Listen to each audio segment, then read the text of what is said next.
دوستو یہ پہلا موقع تھا کہ جب حضرت خالد بن ولید کے ہاتھ میں اسلامی فوج کی سپہ سالاری تھی، کیونکہ اس سے پہلے تو وہ کافر ہوا کرتے تھے۔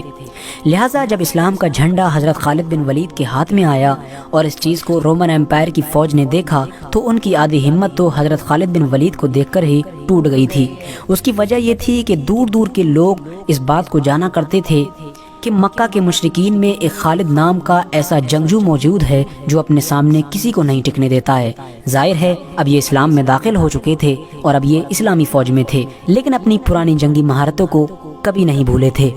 دوستو بہت خطرناک جنگ ہوئی اور حضرت خالد بن ولید کی سپہ سالاری میں مسلمانوں نے یہ جنگ جیت لی، اور اس جنگ میں حضرت خالد بن ولید اتنے جوش کے ساتھ لڑے اور اتنی خطرناک طریقے سے لڑے کہ اس جنگ میں حضرت خالد بن ولید رضی اللہ تعالیٰ عنہ کے ہاتھ سے 9 تلواریں ٹوٹ گئی تھیں۔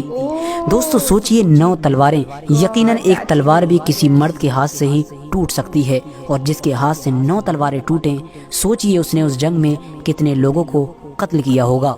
دوستو جیسا کہ میں نے آپ کو پہلے بھی بتایا کہ پیارے نبی یعنی حضور اکرم صلی اللہ تعالی علیہ وسلم سیریا میں ہو رہی جنگ کا حال مدینے میں بیٹھ کر اپنے صحابہ کو بتا رہے تھے اور رو رہے تھے، تو جب حضرت خالد بن ولید نے اپنی بہادری کے بلبوتے پر اس جنگ کو فتح کر لیا تو حضور نے خوش ہو کر تمام صحابہ کے سامنے حضرت خالد بن ولید کو ایک نیا نام دیا، اور وہ نام تھا سیف اللہ، اور حضور نے فرمایا کہ اب مسلمانوں کی فوج کی سپہ سالاری سیف اللہ کے ہاتھ میں ہے۔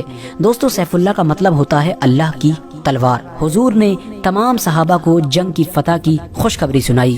یہ جنگ بعد میں جا کر جنگ موتا کے نام سے مشہور ہوئی تھی۔ دوستو ظاہر ہے کہ حضرت خالد بن ولید کا ذکر ہو اور جنگ یمامہ کا ذکر نہ ہو، یہ تو ممکن ہی نہیں ہے۔ حضرت خالد بن ولید کی سب سے مشہور جنگ جنگ یمامہ ہے۔ یہ وہ جنگ تھی کہ جو مسلمانوں نے ایک ایسے شخص سے لڑی تھی کہ جس نے حضور اکرم صلی اللہ تعالی علیہ وسلم کی وفات کے بعد، یعنی جب حضور اس دنیا سے ظاہری طور پر انتقال کر گئے تھے، تو اس نے نبوت کا دعویٰ کر دیا تھا اور اس نے کہا تھا کہ میں بھی نبی ہوں۔ اس کا نام تھا مسیلمہ کذاب۔ یقیناً یہ جنگ بہت خطرناک تھی، کیونکہ مسلمانوں کے سامنے کوئی چھوٹی موٹی فوج نہیں تھی بلکہ بہت بڑی فوج تھی۔ اس فوج کی تعداد تھی تقریباً 50 سے 60 ہزار، لیکن ظاہر ہے کہ مسلمان بھلے ہی کم تھے لیکن ان کا سپہ سالار ایسا خطرناک انسان تھا جس کا نام تھا حضرت خالد بن ولید۔ حضرت خالد بن ولید نے اپنے پیتروں اور ہوشیاری سے مسیلمہ کذاب کی اتنی بڑی فوج میں تباہی مچا دی، اور وہ لوگ گھبرا کر اپنے قلعوں میں واپس بھاگنے پر مجبور ہو گئے۔ حضرت خالد بن ولید نے ان کے قلعوں کو چاروں طرف سے گھیر لیا اور مسیلمہ کذاب کو قتل کر دیا گیا۔ اس کے بعد یہ جنگ بھی جیت لی گئی۔